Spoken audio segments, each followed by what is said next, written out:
نحمده ونصلي على رسوله الكريم اما بعد فاعوذ بالله من الشيطان الرجيم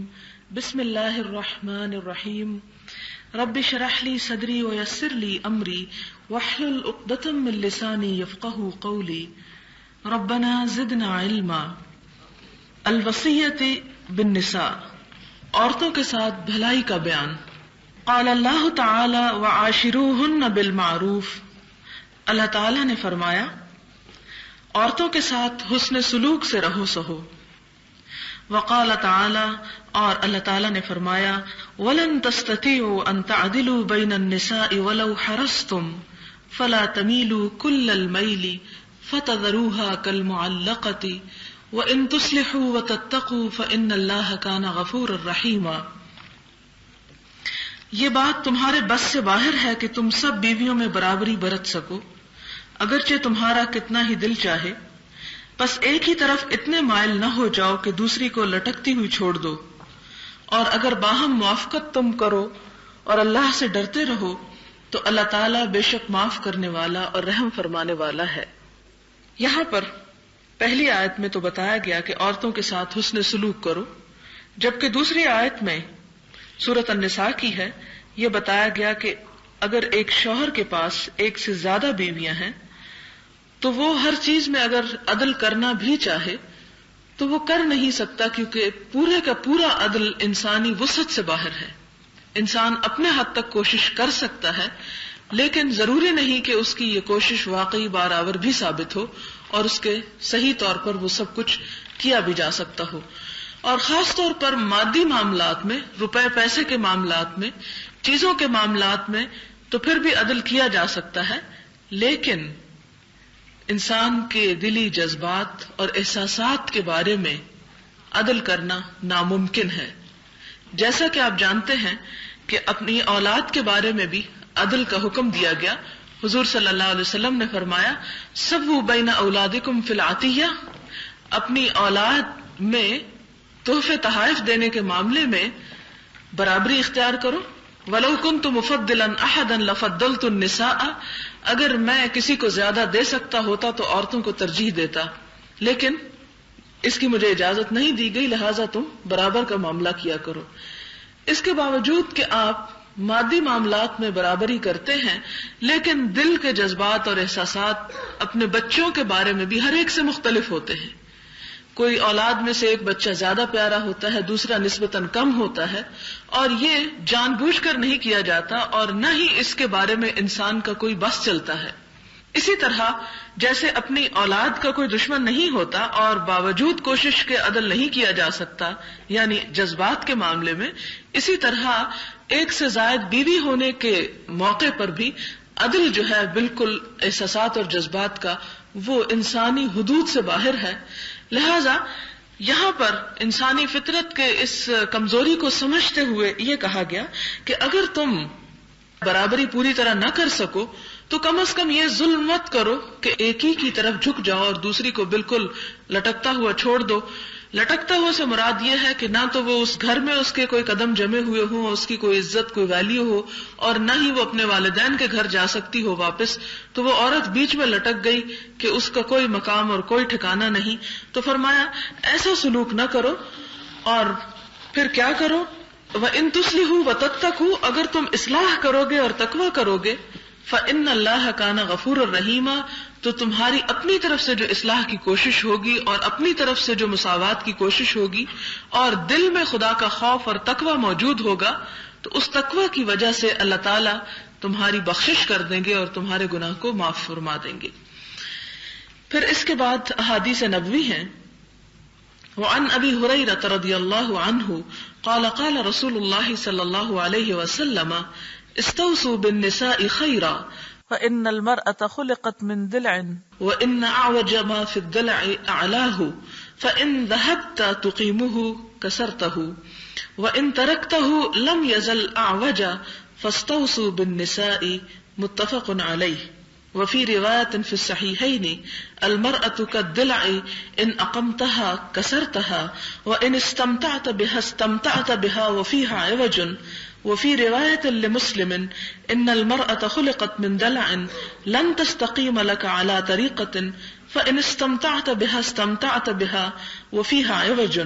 وإن ذهبت تقيمها كسرتها وكسرها طلاقها. حضرت ابو ہریرہ رضی اللہ تعالی عنہ روایت کرتے ہیں کہ رسول اللہ صلی اللہ علیہ وسلم نے فرمایا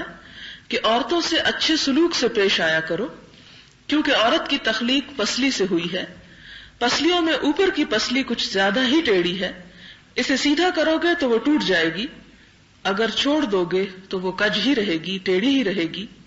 پس عورتوں سے بھلائی کرو، کجی دور کرنے کی فکر میں نہ گھلو کہ یہ اس کی فطرت ہے جسے تم بدل نہیں سکتے۔ بخاری اور مسلم کی ایک روایت میں یوں ہے کہ عورت کی مثال پسلی کی سی ہے، اگر تم اسے سیدھی کرنے کی کوشش کرو گے تو اسے توڑ بیٹھو گے، اگر تم اس سے کام نکالنا چاہو تو اس کج حالت میں رکھ کر ہی فائدہ اٹھا لو۔ مسلم کی ایک روایت میں یوں ہے کہ عورت پسلی سے پیدا کی گئی ہے، وہ تمہارے لیے سیدھی نہیں ہو سکتی، لہذا تم اس سے فائدہ اٹھانا چاہو تو اس کی کجی سے قطع نظر فائدہ اٹھا لو، اگر تم اسے سیدھی کرنے کی تگ و دو میں لگے رہو گے تو اسے توڑ ڈالو گے، اور اس کو توڑنا اس کو طلاق دینا ہے۔ اس حدیث کا مطلب آپ یوں سمجھ سکتے ہیں کہ جیسا کہ آپ جانتے ہیں کہ بنیادی طور پر مرد کو اللہ تعالیٰ نے عقل زیادہ دی ہے اور عورت کے اندر جذبات کا غلبہ رکھا ہے۔ مرد کو عقل یعنی جذبات کے مقابلے میں عقل کیوں دی گئی؟ اس لیے کہ جس قسم کی ذمہ داریاں اس پہ ڈالی گئیں اس کے لیے زیادہ سوچ سمجھ کی ضرورت ہوتی ہے، اور اس کے مقابلے میں عورت کے اوپر جو ذمہ داریاں ڈالی گئی، اولاد کی پرورش کی، اولاد کی محبت کی، ان کی تربیت کی، تو ان ذمہ داریوں کو نبھانے کے لیے عقل سے زیادہ جذبات کی ضرورت ہوتی ہے، اور یہ دونوں کا اپنی اپنی جگہ پر حسن ہے۔ اسی لیے ایک حدیث میں آتا ہے، شاید آگے یہیں اسی کتاب میں آپ پڑھیں، کہ جس میں آتا ہے کہ عورتیں جو ہیں وہ ناقصات العقل ہیں، تو عموماً عورتیں اس پر بڑی غضبناک ہوتی ہیں کہ ہمارے بارے میں یہ کیوں کہا گیا کہ عورت جو ہے وہ ناقص العقل ہے۔ حالانکہ ایک بات تو یہ کہ عربی زبان میں ناقص کا مطلب وہ نہیں جو اردو میں ہے، نقصان یا نقص کا مطلب عربی زبان میں کمی ہے۔ جب ناقصات العقل کہا گیا تو اس سے مراد یہ ہے کہ عورت کے اندر عقل کے اس لیول میں جو مرد کے اندر پایا جاتا ہے اس میں اس سے نسبتاً وہ کم ہے، لیکن یہ نہیں کہا گیا کہ یہ اس کا کوئی عیب ہے، بلکہ اس لیے کہ اگر عورت کے اندر عقل اور فلسفیانہ قوتیں زیادہ رکھ دی جاتی تو اس کا نتیجہ یہ نکلتا کہ اگر انسان ہر وقت نفع نقصان کو دیکھتا رہے تو ظاہر ہے کہ اولاد کے معاملے میں بھی انسان کو بعض اوقات والدین ساری عمر صرف دیتے رہتے ہیں، تو وہ دوسروں کی مثال دیکھ کر کہ بچے ساری عمر والدین سے لیتے ہیں اور واپس کم ہی کوئی لوٹاتا ہے، تو بہتر ہے ہم اپنے اولاد کو کچھ بھی نہ دیں۔ نہیں، ماں اپنی محبت کی وجہ سے، اپنے ان جذبات کی وجہ سے، یہ جانتے ہوئے بھی کہ اولاد سے معلوم نہیں فیض حاصل ہوگا یا نہیں، پھر بھی ان کے لیے تڑپتی ہے، پھر بھی ان کے لیے سب کچھ کرتی ہے۔ اب اگر آپ دیکھیں کہ مردوں کو چونکہ جیسے بزنس اور کام کاج اور تجارت اور ان چیزوں سے واسطہ پڑتا ہے، اور وہاں پر نفع اور نقصان کا ذہن میں رکھنا جو ہے وہ نہایت ضروری ہے، اگر وہ وہاں جذباتی فیصلے شروع کر دیں تو جیسا کہ بعض مردوں کے اندر ایسی خصوصیت پائی جاتی ہے تو وہ اس تجارت میں کامیاب ہونے کی بجائے الٹے ناکام ہو جائیں۔ لہذا یہ دونوں کے اندر جو خاص قسم کا ٹرینڈ رکھا گیا، ایک کے اندر زیادہ عقلی احساسات اور شعور رکھا گیا اور دوسرے کے اندر جذبات زیادہ رکھے گئے تاکہ وہ اپنے اپنے کاموں کو بہترین طریقے پر کر سکیں۔ اب یہ ماں کی جو ممتا ہے وہ بھی اسی جذبات کا نتیجہ ہے۔ اب آپ دیکھیں کہ اگر عقل اور جذبات بالکل برابر لیول پر آئے تو بھی انسان صحیح طور پر کام نہیں کر سکتا، لہذا جذبات کا اور ان ماں کی ممتا اور احساسات کا وہ غلبہ جو اس کے اندر رکھا گیا، اسی سے یہ زندگی کا جو معاملات ہیں وہ چل رہے ہیں۔ اس میں جب ناقص العقل عورت کو کہا گیا تو اس سے مراد وہ اردو والا ناقص العقل نہیں کہ عورت جو ہے وہ پاگل ہے، یہ بے وقوف ہے یا وہ جو ہے احمق ہے، یہ اس سے مراد نہیں، بلکہ اس سے مراد یہ ہے جو میں نے ابھی آپ کے سامنے وضاحت کی۔ اور پھر آپ دیکھیں کہ سائنٹیفکلی یہ پروف بھی ہو چکا ہے کہ عورت کے دماغ کا وزن جو ہے وہ مرد کی نسبت کم ہے، یعنی کچھ آنسز کا فرق ہے. یہ بھی اس کے لیے کوئی برائی کی بات نہیں، اس لیے کہ وہ اگر بہت بڑھا دیا جاتا تو پھر وہ جن عورتوں کا، کیونکہ اس میں بھی آپ دیکھیں کہ یہ اکثریت کی بات کی گئی ہے، چند ایک کی بات نہیں کی گئی، کیونکہ کوئی بھی قانون یا فیصلہ یا کوئی بھی اسٹیٹمنٹ جو ہے وہ اکثریت کو سامنے رکھ کے دی جاتی ہے، صرف چند ایک ایکسپشنز کو نہیں رکھی جاتی. اب بھی آپ دیکھیں کہ جن عورتوں کے اوپر عقل کا غلبہ زیادہ ہو رہا ہے اور جذبات کا نسبتاً کم ہے، وہ اپنی آزادی کے لیے اور اپنے حقوق کے لیے جس طرح کی جنگ لڑ رہی ہیں، اس سے سوائے نقصان کے اور صرف اپنے آپ کو ہلاک کرنے کے اور کچھ بھی نتیجہ نہیں نکل سکتا. کیونکہ اللہ تعالیٰ نے عورت کا جو رول رکھا ہے اس میں حقیقت ہے کہ قربانی ہی قربانی ہے، اور اگر یہ رول اس کا ختم ہو جائے تو معاشرے کا بیلنس اور معاشرے کا توازن جو ہے وہ بگڑ جائے، اور پھر اللہ تعالیٰ کی جو حکمتیں ہیں ان دونوں کو مختلف طرح پیدا کرنے کی اور زندگی کا نظام چلانے کی، وہ ہو نہ سکے. اور اس میں آپ دیکھیں کہ جس طرح اب یہ نعرے لگائے جاتے ہیں اور کہا جاتا ہے کہ مرد بچے کیوں نہیں پیدا کرتے، اور مرد بچوں کی پرورش کیوں نہیں کرتے، اور مرد کیوں نہیں عورت کے جو کام ہیں ان کے اندر اسی طرح ہاتھ کیوں نہیں بٹاتے، جبکہ عورت جو ہے وہ مردوں جیسے کام کرتی ہے. پہلی بات تو یہ ہے کہ عورت کو اللہ تعالیٰ نے کہیں ذمہ داری نہیں دی، کوئی بوجھ نہیں ڈالا، اسے کوئی مجبور نہیں کیا کہ وہ گھر سے باہر نکلے اور مردوں کے سے کام کرے. عورت کو اللہ تعالیٰ نے بہت عزت دی، اسے حق دیا ماں باپ کے مال کے اوپر، شوہر کے مال کے اوپر، اسے حق مہر دلوایا، اسے نان و نفقے کا سارا ذمہ اس کے شوہر کو دیا گیا. اور پھر یہ کہ اگر شوہر دنیا سے چلے جائے تو بھی اس کی جائیداد میں حق رکھا گیا، صرف اس لیے کہ وہ اس کی بیوی ہے، اس کے خون کا کوئی رشتہ نہیں اس شوہر سے، پھر بھی صرف بیوی ہونے کی وجہ سے اس کے مال میں اس کا حق رکھا گیا. ان تمام چیزوں کے ساتھ عورت کو جو مقام اور جو عزت اور جو حیثیت دی گئی، اس کے اوپر فرض نہیں عائد کیا گیا کہ وہ گھر سے باہر نکلے. پہلے درجے پر اور پہلے نمبر پر ہم نے یہ کوشش کی عورت کے اندر یہ جذبات اور یہ احساسات پیدا کرنے کی کوشش کی کہ گویا گھر کے کام کرنا ایک فضول چیز ہے اور ایک کم تر درجے کا معاملہ ہے اور ایک حقیر کام ہے. پہلے اس کو اس کی اصل ڈیوٹی کے ادا کرنے کے بارے میں احساسات کمتری کا شکار اسے کیا گیا. اور جو عورت پڑھ لکھ کر جاب نہ کرے تو اسے کہا گیا کہ اچھا ایسے ہی وقت ضائع کر رہی ہو، تو گویا اس کا کام نہ کرنا اور وہ کام نہ کرنا جو اس پہ فرض نہیں، یہ سمجھ لیا گیا کہ شاید وہ اپنا وقت ضائع کر رہی ہے. حالانکہ اولاد کی تعلیم و تربیت اور اس فیکٹری میں جو کچھ وہ کام کر رہی ہے کہ جس سے انسان بنتے ہیں، جہاں سے انسان نکلتے ہیں، ایک تو وہ فیکٹریاں ہیں نا کہ جن سے جوتے نکلتے ہیں اور جن سے کپڑے بنتے ہیں، اور ایک وہ ہے کہ جن سے انسان بنتے ہیں. تو اگر وہ جوتے بنانے کی فیکٹری میں کام کرتی ہے تو گویا وہ کام کر رہی ہے، اور اگر وہ انسان بنانے والی فیکٹری میں اپنا وقت لگا رہی ہے تو گویا وہ بیکار ہے اور اپنی صلاحیتوں کو ضائع کر رہی ہے. حالانکہ یہ حقیقت نہیں، یہ ایک مغالطہ ہے جس میں عورت کو ڈالا گیا ہے. اب یہ ہے کہ بنیادی طور پر عورت کو پہلے تو یہ نہیں کہا گیا کہ وہ اپنے آپ کو ایک مصیبت میں ڈالے اور ضرور باہر نکلے، لیکن جب وہ نکل آئی، پہلا قدم تو یہ اٹھا لیا کہ نکل آئی، اور اس کے نکلنے کو کہا کہ عورت اس وقت تک آزاد نہیں ہو سکتی جب تک کہ وہ فائنینشلی آزاد نہ ہو. گویا مرد کی غلامی سے وہ اس وقت تک آزاد نہیں جب تک کہ وہ مرد کے مقابلے میں خود کمانے والی نہ ہو. اب اگر وہ نکل آئی ہے تو اب عورت کا اگلا مطالبہ یہ ہے کہ جو ہماری بنیادی ذمہ داریاں ہیں وہ بھی مرد پر ڈال دی جائیں، تو جب واقعی مساوات ہو سکتی ہے. تو اب آپ دیکھیں کہ جو مرد کی بنیادی ذمہ داریاں اگر عورت پر ڈال دی جائیں، اور جس طرح کی کوششیں ہو رہی ہیں کہ آئندہ کچھ سالوں میں مرد بھی اس قابل ہو سکے کہ وہ بچے پیدا کر سکے، تو یہ سراسر وہی چیز ہے کہ جس کے بارے میں شیطان نے انسان کے خلاف جو چیلنج کیا تھا اور یہ دعویٰ کیا تھا کہ میں ان کے دائیں طرف سے آؤں گا، بائیں طرف سے آؤں گا، سامنے سے آؤں گا، پیچھے سے آؤں گا، پھر انہیں ضرور بھٹکاؤں گا، میں انہیں ضرور حکم دوں گا، پھر وہ اللہ کی خلق کو، اللہ کے نظام کو تبدیل کر کے چھوڑیں گے. یعنی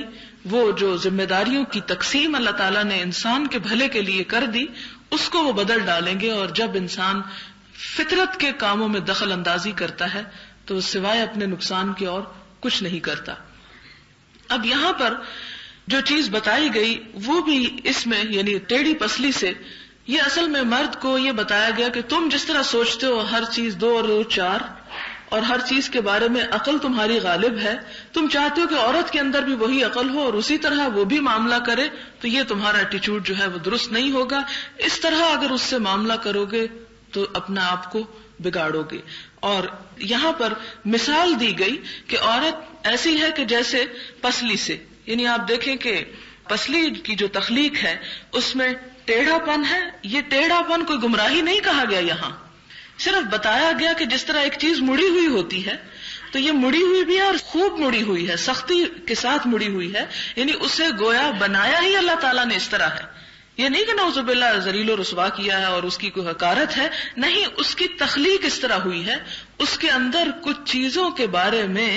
جو اسے کام کرنے تھے اپنے اللہ تعالیٰ کی طرف سے دیے ہوئے، ان کی ادائیگی کے لیے اس کے اندر یہ چیز رکھ دی گئی ہے. لہذا اگر تم اسے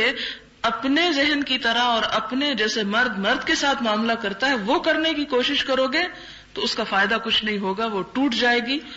اور اگر تم اس کے اس ٹیڑھے پن کے ساتھ اس کی اس نیچر کو سمجھتے ہوئے کہ وہ بعض معاملات میں ہٹ دھرم ہے، وہ خوب پختہ مزاج ہے، جہاں پر اسے جو اپنی بات منوانی ہو یا جو کام کرنا ہو، تو اس کی اس نیچر کو سمجھ جاؤ گے. اور پھر آپ دیکھیں کہ عموماً انسان جہاں عقل سے کام لیتا ہے وہاں اس میں جب عقل سے کوئی بات سمجھ میں آ جاتی تو نرمی بھی اس میں آ جاتی ہے، لچک آ جاتی ہے. لیکن جہاں صرف جذبات کا معاملہ ہو وہاں آپ دیکھیں اپنے آپ کو بھی رکھ کے کہ جہاں صرف جذبات کا فیصلہ ہو وہاں انسان عقل سے سمجھ بھی رہا ہو کہ یہ معاملہ نقصان دہ ہے اور خراب ہے، لیکن انسان اس کو پھر انا کا مسئلہ بنا لیتا ہے اور اس پر پھر اس طرح ڈٹ جاتا ہے کہ ساری دنیا بدل جائے، لیکن وہ نہیں بدلتا. تو اس لیے شوہر کو یا ایک مرد کو عورت کی فطرت سمجھانے کی کوشش کی جا رہی ہے تاکہ وہ اس کے ساتھ صحیح طور پر معاملہ کر سکے. یہ اگر عورت کہے کہ اچھا میں پھر ٹیڑھی پسلی سے بنی ہوں تو اس میں عورت کا بھلا کیا قصور ہے؟ عورت نے اپنے آپ کو خود تو نہیں بنایا، یہ تو اس کا بنانے والا اس کا رب ہے. اب اگر کوئی عورت اس پر غضبناک ہوتی ہے تو وہ کس پہ غضبناک ہو رہی ہے؟ نعوذ باللہ اللہ تعالیٰ پر، بنانے والے پر.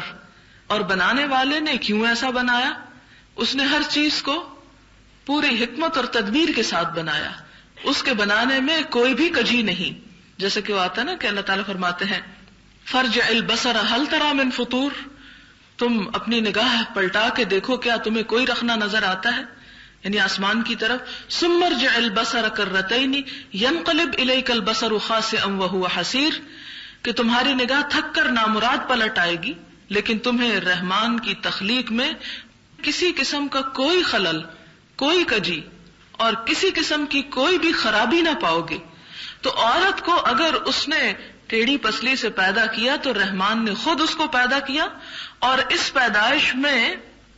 کوئی بھی تم ٹیڑھا پن نہ پاؤ گے یا وہ خرابی نہ پاؤ گے. یہ ایسا پیدا کرنا کسی خرابی کا سبب نہیں، کسی گمراہی کا سبب نہیں، اس کے لیے کسی احساس کمتری کا سبب نہیں، کسی برائی کا سبب نہیں. ایسا ہونا اس کے لیے باعث اعزاز ہے، افتخار ہے. اب کائنات میں اور بہت سی چیزوں کو آپ دیکھیں. کچھ درخت ایسے ہیں کہ جن کو بالکل اسٹریٹ پیدا کیا گیا، کچھ کی شاخیں ایسی ہیں کہ جو اٹھتی ہیں اور نیچے کو آ جاتی ہیں. اب آپ دیکھیں کہ جہاں سرف کے درخت میں اس کے سیدھے ہونے کی وجہ سے ایک حسن ہے، اسی طرح ان درختوں کے اندر کہ جن کی شاخیں نکلتی ہیں اور پھر وہ دوبارہ اپنے نیچے کی طرف گر جاتی ہیں اور بظاہر ٹیڑھی نظر آ رہی ہوتی ہیں، ان کے اندر بھی ایک حسن ہے. اگر آپ دیکھیں کہ کائنات میں سارے کے سارے درخت سرو ہی کی شیپ کے پیدا کر دیے جاتے اور بالکل سیدھے تنے والے بنا دیے جاتے تو کائنات کا حسن جو ہے وہ قائم نہ رہتا. اس لیے اللہ تعالیٰ کی تخلیق پر نہ تو انسان کو ناراض ہونا چاہیے، نہ ہی اس کا معنی غلط لینا چاہیے. یہاں پر جو چیز صرف سمجھائے جانے کی کوشش کی گئی وہ یہ ہے کہ عورت کو عقل سے مت معاملہ کرو، اس کے ساتھ جذبات کے ساتھ معاملہ کرو. اور یہی وجہ ہو کہ ایک عورت چاہے وہ اپنی کسی غلط بات پر یا کسی بھی چیز پر جتنی بھی ہٹ درم ہو، اگر محبت کے ساتھ اس کو منایا جائے تو وہ سب کچھ قربان کرنے کو تیار ہو جاتی ہے. تو یہ اصل میں وہ ہنر اور وہ گر اور وہ نکتہ ایک مرد کو دیا جا رہا ہے کہ جس کے ساتھ وہ عورت کے ساتھ نباہ کرے اور اس سے فرمایا کہ اگر اسی حالت میں تم اس سے فائدہ اٹھاؤ گے تو فائدہ اٹھا جاؤ گے، لیکن جو چاہے کہ نہیں وہ بالکل تختے کی طرح سیدھی ہو جائے تو پھر فائدہ اٹھایا جائے، تو پھر وہ لوگ جو ہیں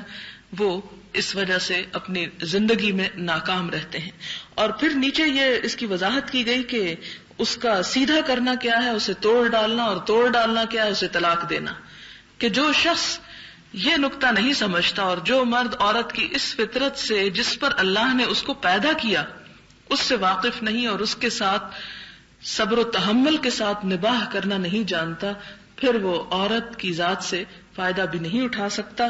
اور اسے اپنے ساتھ نہیں رکھ سکتا، پھر اسے طلاق ہی دے گا، جیسا کہ ہم دیکھتے ہیں۔ وعن عبد الله بن زمعة رضی اللہ عنہ انہ سمع النبی صلی اللہ علیہ وسلم یخطب وذکر الناقۃ۔ حضرت عبداللہ بن زمعہ رضی اللہ عنہ روایت کرتے ہیں کہ جناب رسول اللہ صلی اللہ علیہ وسلم نے اپنے خطبے کے دوران حضرت صالح علیہ السلام کی ناقہ اور اس کی کونچے کاٹنے والے کا ذکر کرتے ہوئے فرمایا اذ انبعث اشقاها، یعنی اس آیت کی تفسیر میں بیان فرمایا کہ جب ان کی قوم کا سب سے بدبخت آدمی اٹھا، ایک سب سے بدماش جو اپنے قبیلے کی حمایت کے سبب مضبوط اور محفوظ تھا، جھپٹ کر اٹھا اور اونٹنی کی کونچیں اس کے بعد کاٹ ڈالی۔ اس کے بعد اسی خطبے میں، یعنی جب آپ قوم سمود کا ذکر کر رہے تھے، اس ذکر کے بعد آپ نے ایک اور بات فرمائی، اور وہ کیا تھی؟ آپ نے عورتوں کے متعلق نصیحت کرتے ہوئے فرمایا۔ یہ نصیحت کس کو کی جا رہی تھی؟ مردوں کو کی جا رہی تھی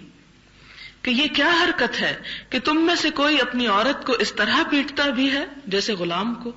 یعنی جیسے اپنے نوکر کے ساتھ سلوک کیا جاتا ہے ایسا سلوک عورت کے ساتھ کرتا ہے۔